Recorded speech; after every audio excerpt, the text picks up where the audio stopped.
Okay, let's dive right into this explainer and absolutely demystify the massive, complex, and kind of wild gameplay mechanics of Pokemon V-Union.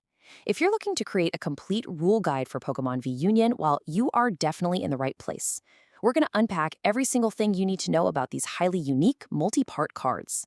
Here's our roadmap for the journey today. Section 1, Meet the V-Union. Section 2, Deck Building Rules. Section 3, The Assembly Phase. Section 4, In-Play versus Out-of-Play. And finally, Section 5, Battle Mechanics and Stakes. Let's get right into it. Section 1, Meet the V-Union, a colossal threat. So what exactly are you putting into your deck? Well, unlike almost every other card in the game, a Pokemon V-Union is actually 4 separate cards, and they have to be brought together to form one giant entity. It's literally like assembling a giant puzzle right there on your battlefield. You aren't just playing a single card, you're coordinating this massive, multi-card threat.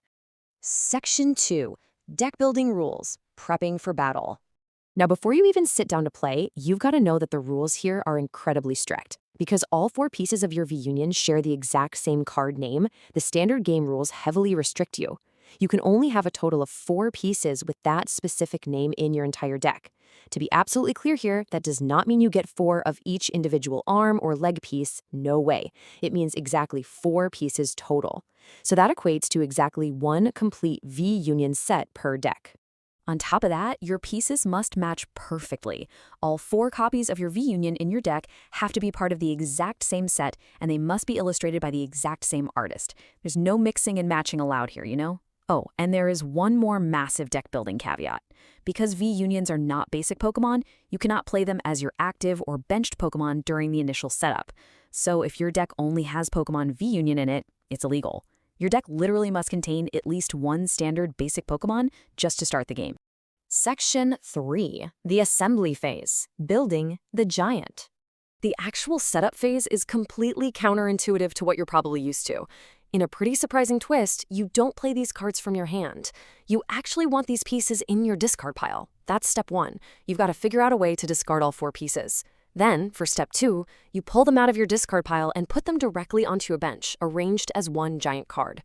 The absolutely crucial rule here is that you must play all 4 pieces at the exact same time. You can't just play 1 or 2 pieces to the bench. It is entirely all or nothing. And keep in mind, you can only pull off this incredible assembly trick once per game for each specifically named V-Union.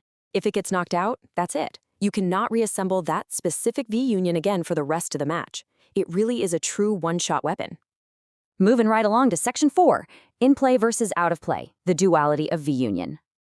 Okay, this is probably the most crucial concept to grasp. How the game treats these cards depends entirely on their physical location on the table.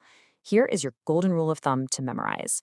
When your V-Union pieces are out of play, meaning they're sitting in your deck, your hand, your discard pile, or hidden in your prize cards, each piece is treated as one separate individual card. But the moment they are in play, meaning successfully assembled on your bench or moved up to the active spot, that entire set of 4 cards is treated as just one single card. Let's break down exactly what that means. When they're out of play, individual pieces are stripped completely down to their bare bones. They only possess a type, like water, a category, which is Pokemon, and a card name.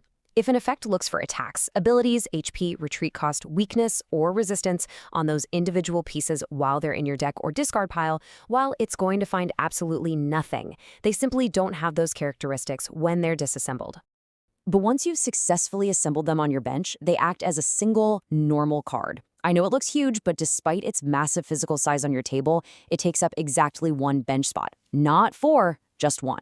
And following the rules of a normal single card, it can only have 1 Pokemon tool attached to it at any given time. Section 5, Battle Mechanics and Stakes, Fighting with a Giant. Now that your V-Union is fully assembled on the battlefield, how does it interact with everything else?